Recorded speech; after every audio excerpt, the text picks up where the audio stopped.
is nothing. Only warm primordial blackness. You're conscious ferments in it. No larger than a single grain of malt. You don't have to do anything anymore. Ever. Never, ever. Never, ever, ever, baby. An inordinate amount of time passes. It is utterly void of struggle. No ex-wives are contained within it.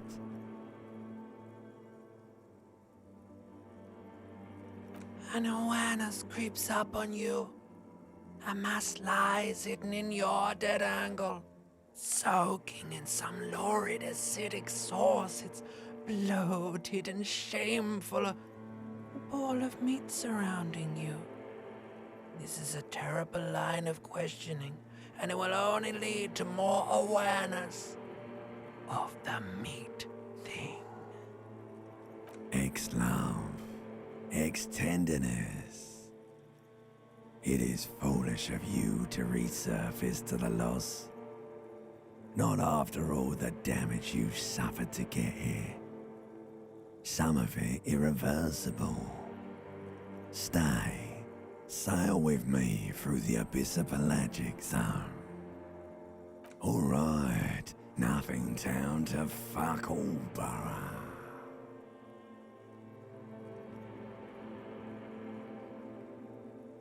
Not you. Your days of giving a shit and being that type of animal are over. The song of death is sweet and endless.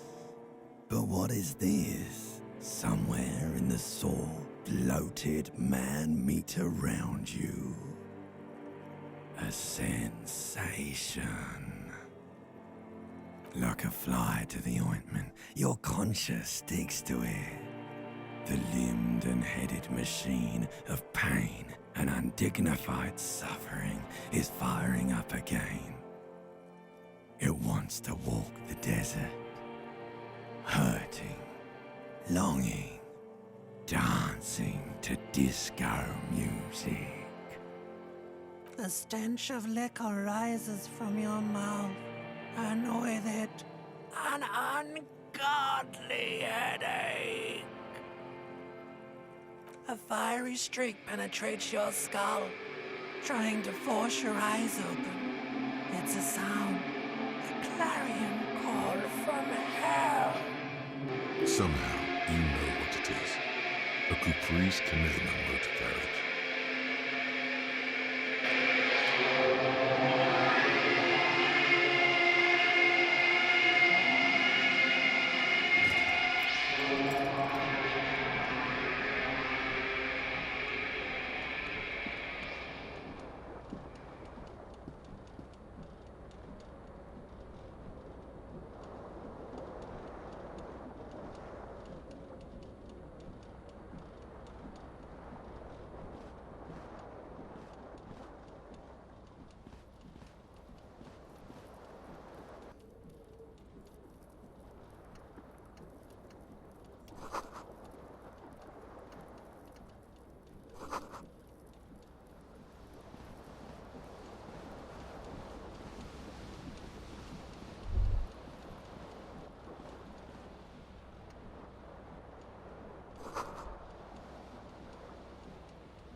You hear a jingle.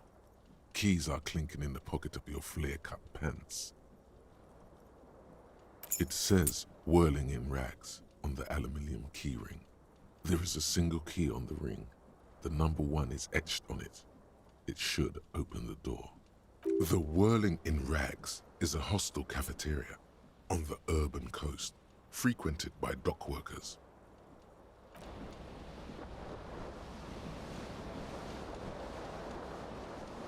The window stands broken in its frame. cold wind blows in.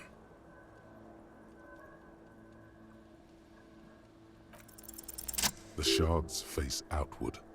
Whatever broke this window came from the inside. A fine web of scarring covers the back of your right hand, but none of it is recent. More likely a projectile than a held object. There are no fragments on the floor from pulling a tool back in after impact. It is too large for a bullet, yet too small for a piece of furniture. You're looking for something heavy and larger than your fist, like the green shoe that's on the hat rack in the corner, which, coincidentally, is missing its friend. Congratulations, you smashed the window with your own shoe. Now you only have one. If you're lucky, you can still find the other on the balcony outside. The door to it should be outside your room. A cool wind gushes in. Your toes curl up from the cold.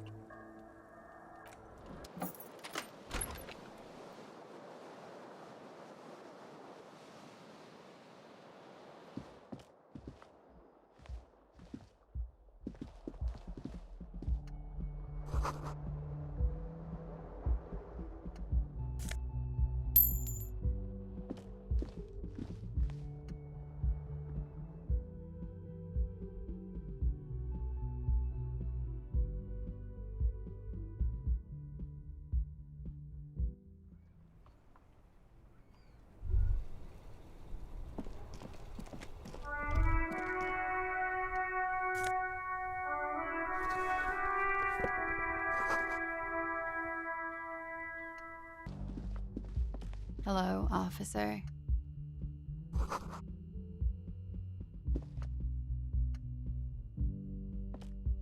The young woman raises a cigarette to her lips.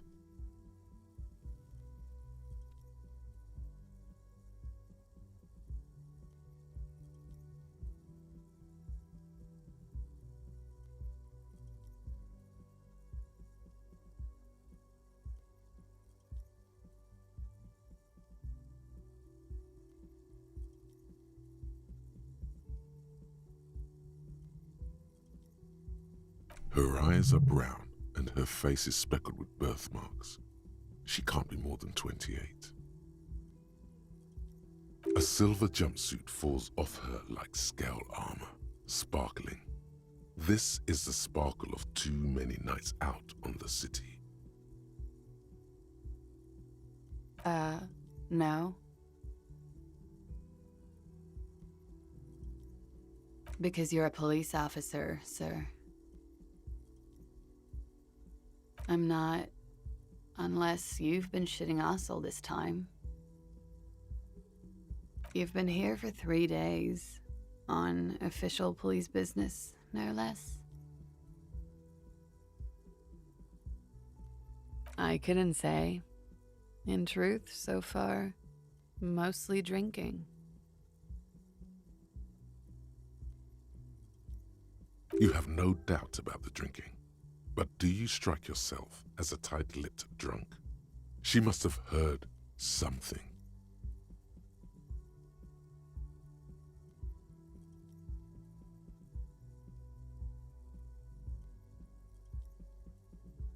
Could it be because of the drinking? She hasn't had time to put her makeup on. This is her morning cigarette. She looks tired, her beauty waning faster than it ought to at her age. Of course. Be careful, officer. They don't like the police around here. Something stirs in you as she's about to go. Call it an instinct, a need. The need to ask questions. It's like you've said the words 1,000,000 times before. She looks back at you, a light glinting off her eyes.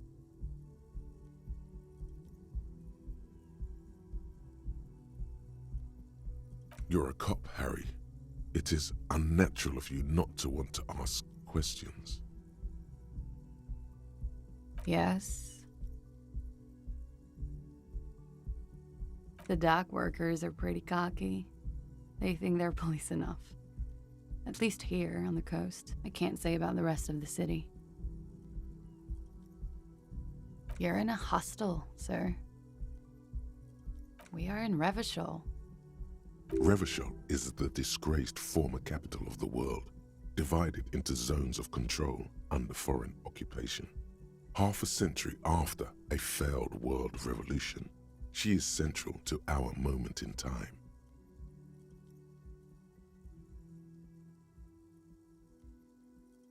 Forever and ever. And ever and ever, out of the corner of your eye, you see the hair on the back of your hand standing on end. It feels as though low-grade lightning is coursing through you. You must be hypersensitive from the hangover.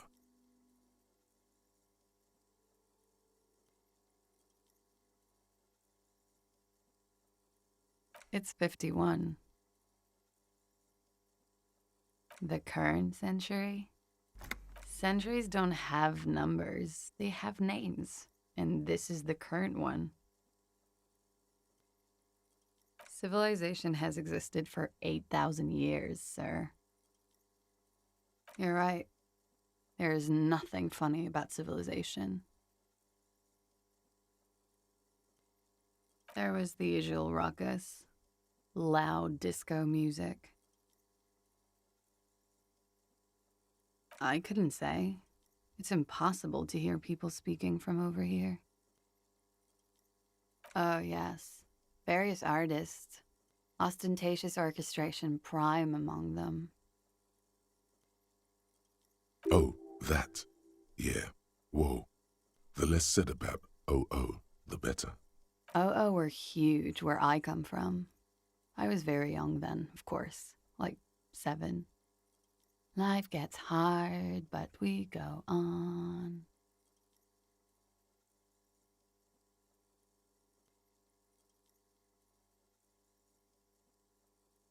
I don't know about that. At around 2 o'clock, the disco stopped, and there was a change of pace.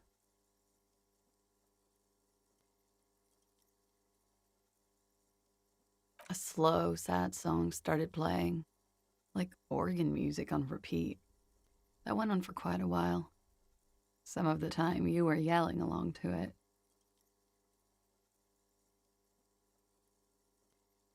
That it doesn't matter anymore and that we're alone now, it was difficult to tell. The song itself was very quiet and soft, but you sounded like a winded boar, sir. It was hard to understand what you were singing on top of it.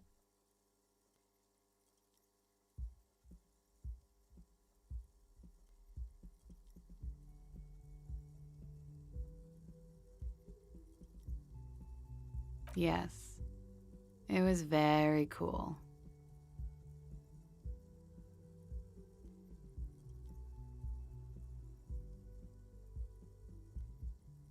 It's impossible to say whether she's being sarcastic or really means it. Then you started screaming and trashed the place.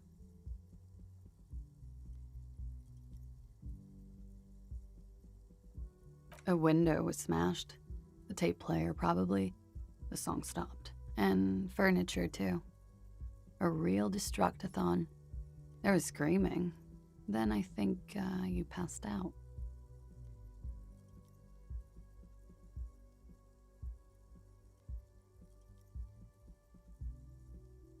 There was. I think you screamed that you didn't want to be this type of animal anymore. I may have misheard, but it was sort of memorable. I went out afterwards. Everything was quiet by then, around 4 or 5. And that was it. Glad to have been of assistance.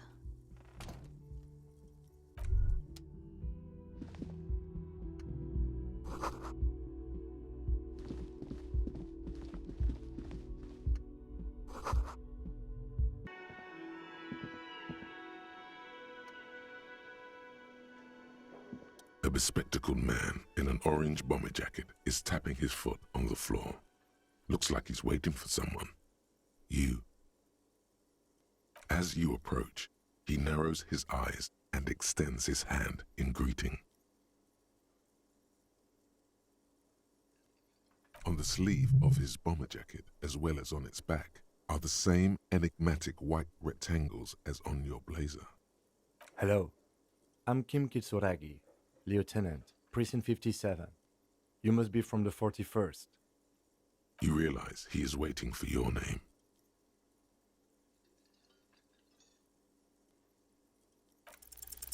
Concentration makes you squint your eyes. Your name should be deep gold and orange, like a forest fire looming on the horizon, but mixed with the stench of liquor rising from your breath. You're 2 steps closer to it, but there are still many to go. Okay then.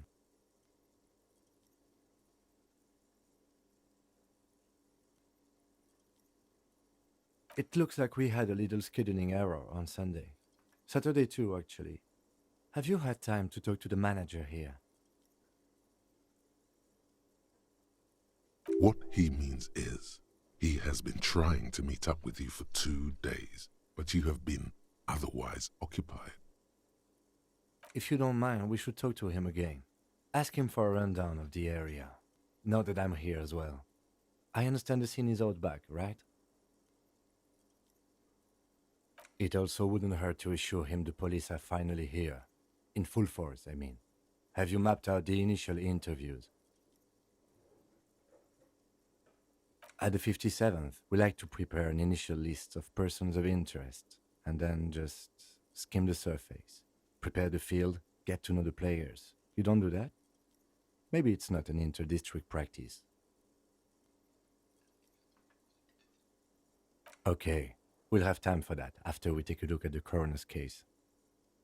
Have you removed the dead body from the tree?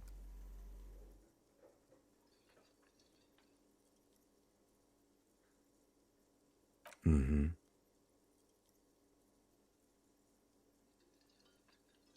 Sure. But did you take it down from the tree? So the body is still in the tree, where it has been hanging for 7 days straight. We should go there as soon as we are done talking to the owner.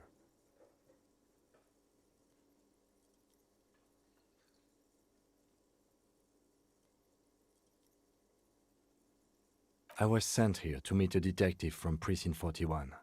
You have the insignia of the Citizens Militia on your sleeve and on your back.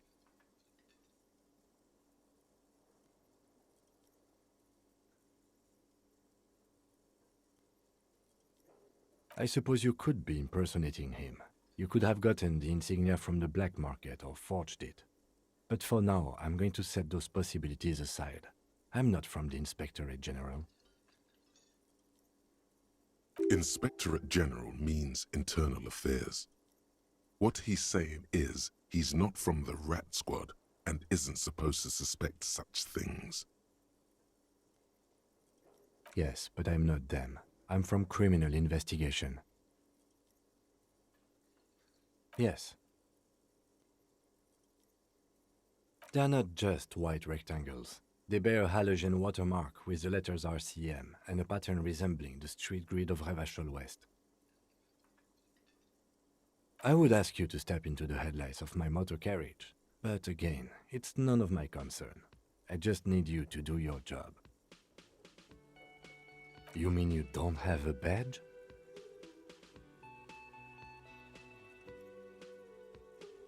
Losing your identification card is a serious matter. My vehicle has a shortwave. You can use it to report your badge missing. I would advise you to locate it as quickly as possible. But getting the body down should still take precedence. After you, officer.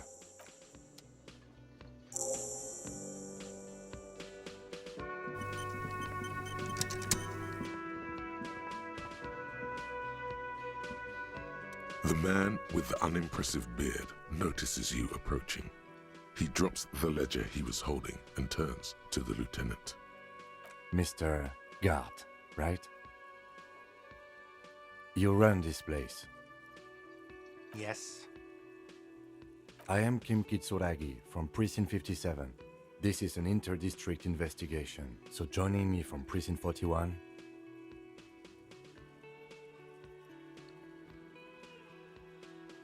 Fantastic.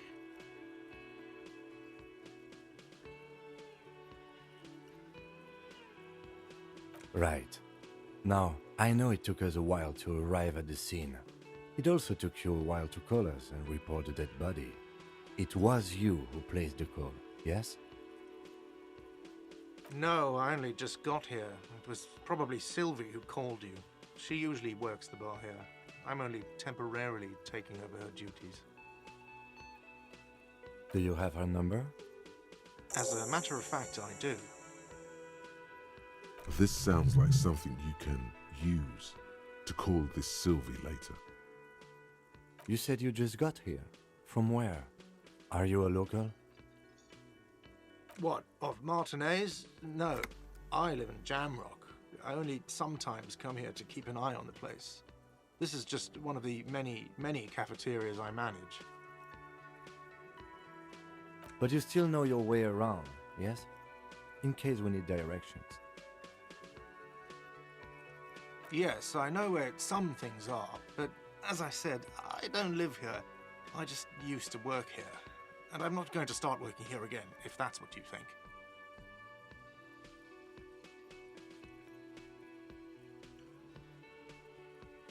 I didn't imply that. Detective.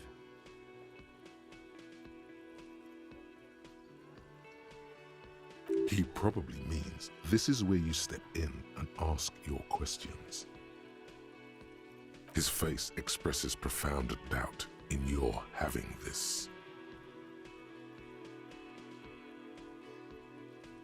Ask him about the body's location before asking if he killed him. People... Behind this building, there's a courtyard. They hoisted him up on a tree there.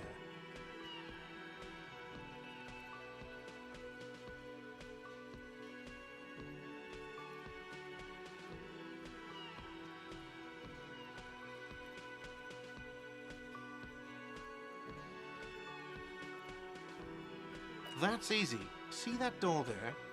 First you exit through that. Then to your right, you should see a big hole in the fence. A really big one. You can get to the courtyard through there. No need for the keys. The hole is big enough for the Franco-Nigerian cavalry to fit through. This man means the heavy cavalry of the innocents Franco-Negro, sweeping over the plains and nations of the enemies of mankind. 5th century style. Unified currency and the concept of cool came in their wake. They wore lamella and carried guns. But first and foremost, Franco-Nigerian heavy cavalry was really, really wide. That hole in the fence must be enormous. Haven't you asked me that already? What is it with you and this woman? She has nothing to do with this. Okay, you got me. She went away because of the dead body out back. And because I asked for her number. That's why Sylvie went away. I hope you appreciate that. Thank you. I asked an employee out. She didn't want to come, but felt obliged to. It was a bad idea. Now, what is so goddamn fascinating about that for you?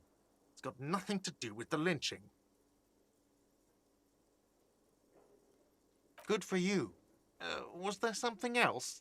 I'd like to get back to what I was doing. I don't know who killed him. I'm not the police. That's your job. This is it. He said they hoisted him up on a tree. Who is this they, if he doesn't know?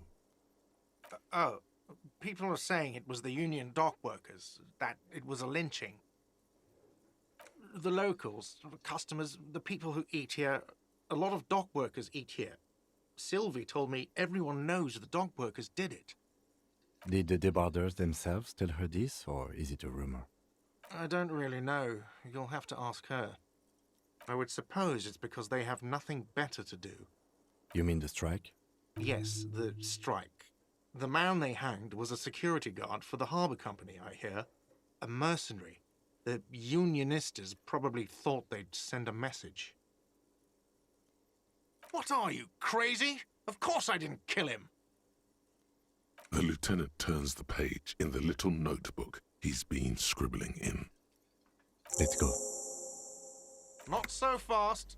You owe me 130 real.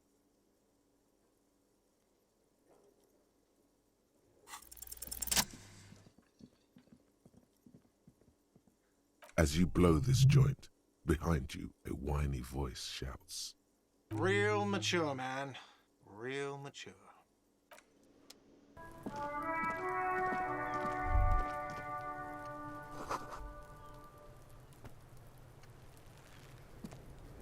Kuno's got this. If there ever was such a thing as an ugly kid, then this is it. He's almost exquisite in his ugliness, like a gremlin. Oh yeah, nappa comfy, Kuno. Can't talk, pig. Shit's coming up strong. Throwing rocks. Shit coming up strong. That sounds good. Joyous. You should hang out with this kid and see what that juicy shit is all about.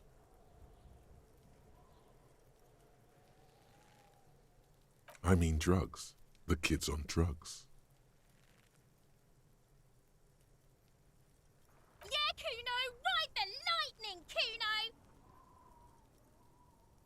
Kuno's riding at sea. The rake, Kuno. You should throw the rake at him, Kuno. The fuck does Kuno know what a rake is? Kuno's not a gardener.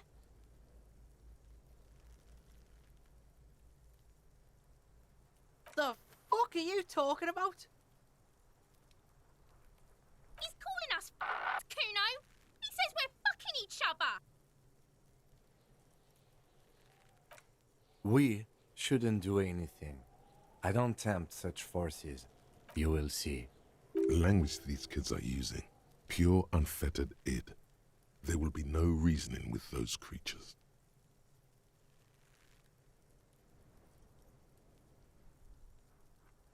All right, entertain the Kuno.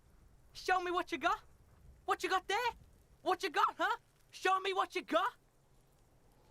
The kid moves his hands like a basketball player dribbling fast. Shitload, pig.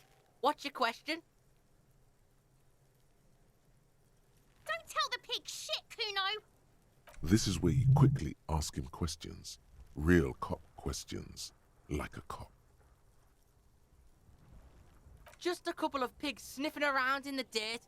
That seems pretty fucking suspicious to Kuno. Yeah, you tell the faggoty, Kuno. Probably climbed. Kuno was busy down the road when that shit went down. You heard Kuno. Kuno wasn't even in Martinez. Kuno wasn't in Revachol. Kuno wasn't regional. I don't know. Some fucking Mesco or I don't know. Some other place. Night City. Kuno was in fucking Night City.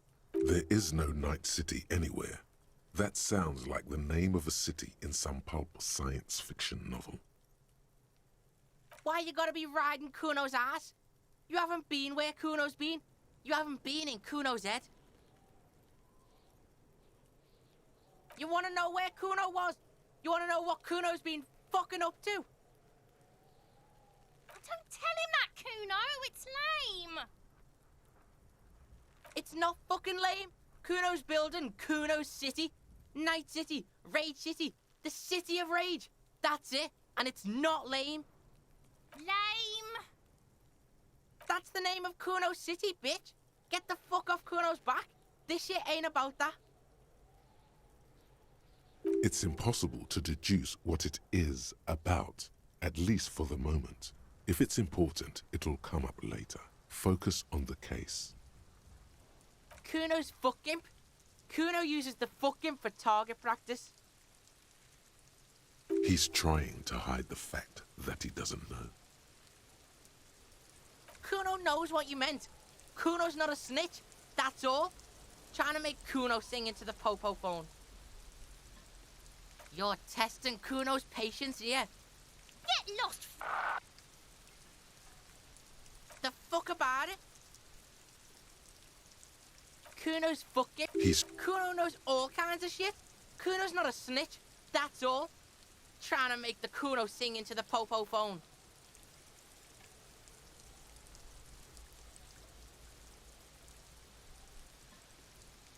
You're Get lost. Right, Pig. This is where Kuno plays with his little wooden choo-choo. What do you want with it? Yeah, whatever. Kuno doesn't give a shit. Kuno's Kuno, Pig? It's always Kuno, never I. Clearly the kid's using the third-person perspective as a shield. Kuno doesn't do that smart shit. Don't throw that bullshit at Kuno. Kuno knows you're lying. Trying to get Kuno hooked on the book. Watch out, Kuno! He's trying to fiddle you! He's gonna put his hands on you! Help! Pig's got Kuno! Help! Rape! Help! He's got the Kuno, help! Everyone can hear. You need to get the hell out of here before.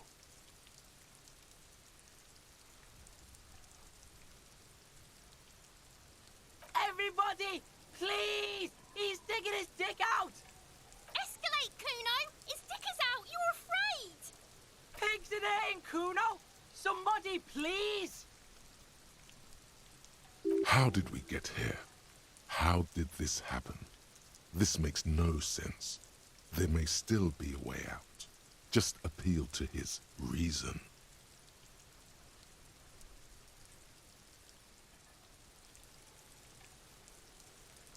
Fucking logical! Help! The logical pig is fiddling Kuno! No one? Kuno's doing this because he likes it, Pig. Help! The pig's gagging him! Kuno can't speak! Help! Misters, help! He's flashing Kuno! He's showing his genitals! If you don't help Kuno now, it'll be too late! You put him up to this yourself when you decided to talk to him in the first place. Listen to your friend.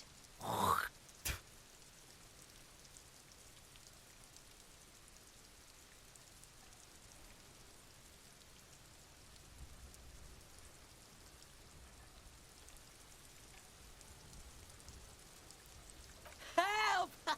The RCM is trying to fuck Kuno and... Look. For emphasis, a ghost is saying this. A shit-eating psychopathic ghost with an ace up his sleeve. I know you wanted to hit me. You got that I'm gonna fuck that Kuno up look that Kuno's dad gets. The murder look. The rage look. Relax. He can't read your mind. He doesn't know you were thinking that. There's a dead body, remember? That's what you were doing here. You're a cop on a case.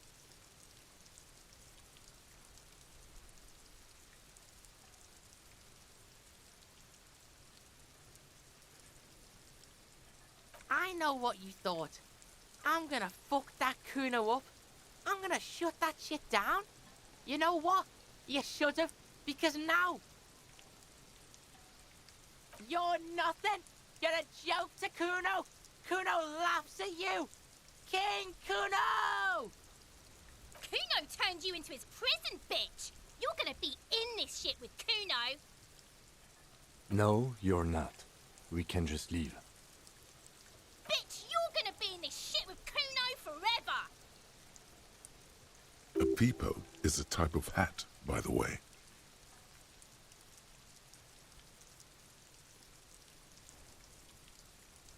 You don't talk to me about my fucking people! You don't know where I come from! You're just Kuno's bottom bitch! Okay, Kuno is kind to his bitch. Ask your questions, but remember, this changes shit. Click, click, click, click!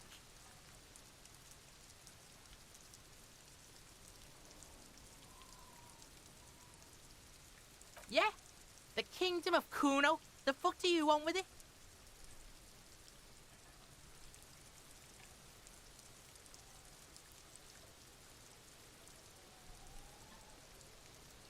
Yeah, whatever. Kuno doesn't give a shit. Kuno doesn't fucking care.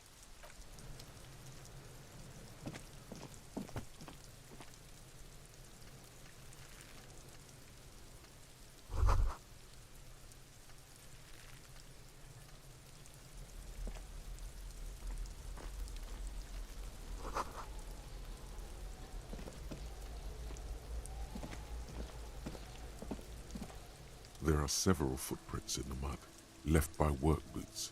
Anywhere from 6 to 12 pairs have walked here. Maybe more than 12. No, 8 pairs of boots have shuffled back and forth in the mud.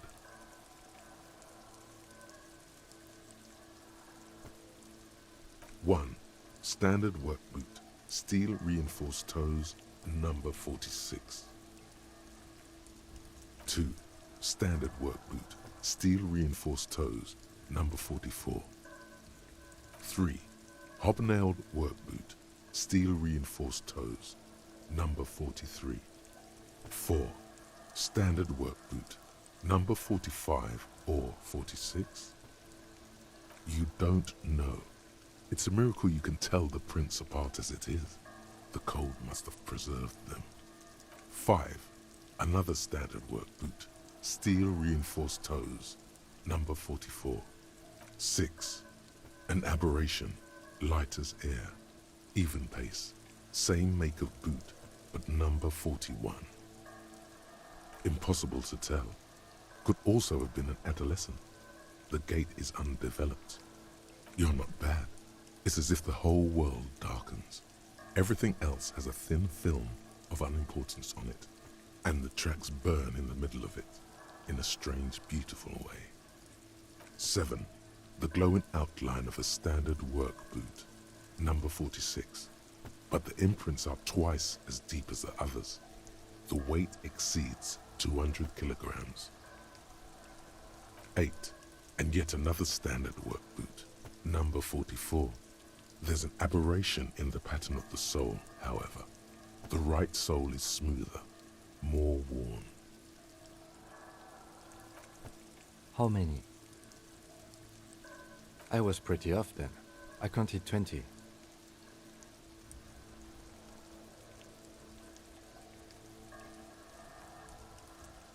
I never got the hang of it. Hyperopia. Do you see anything out of the ordinary?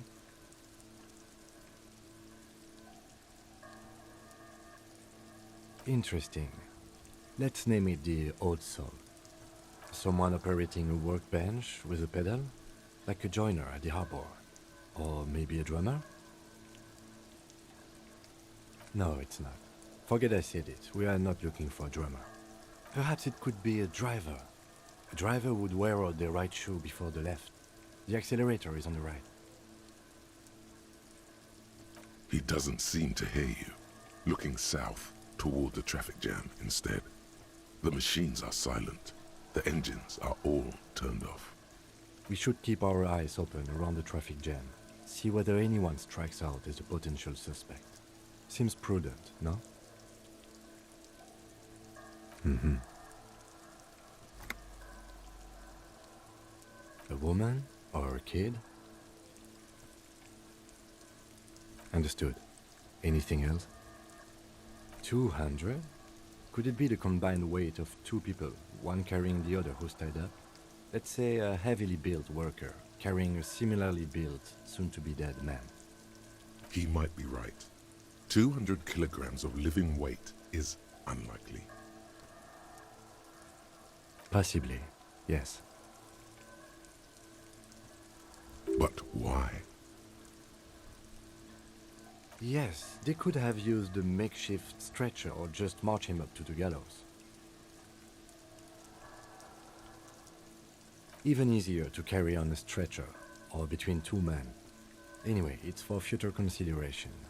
What else can you see? A week, maybe? 7 days would fit the time frame provided to us by the caller, who reported the hanging. It is not impossible. I pulled last week's forecast for coastal Havashol. 7 days below freezing. The day before, the day of his hanging, was the last warm day. Correct again. Sub-zero temperatures would preserve the tracks in a good state. The commotion here could have taken place a week ago. What do I think? A mob of people brought something heavy to the tree. One of them was carrying the victim. They shuffled around, especially under the tree. Then, after hoisting him up, they stood in a semicircle facing his direction. At first glance, this appears to be a lynching. Indeed, they all stood in a row here and looked at the tree. Yes, everything fits so well. Carried him over, hoisted him up, watched him hang. This is easy. The lieutenant's eyes narrow. He's thinking to himself. Either way. What else?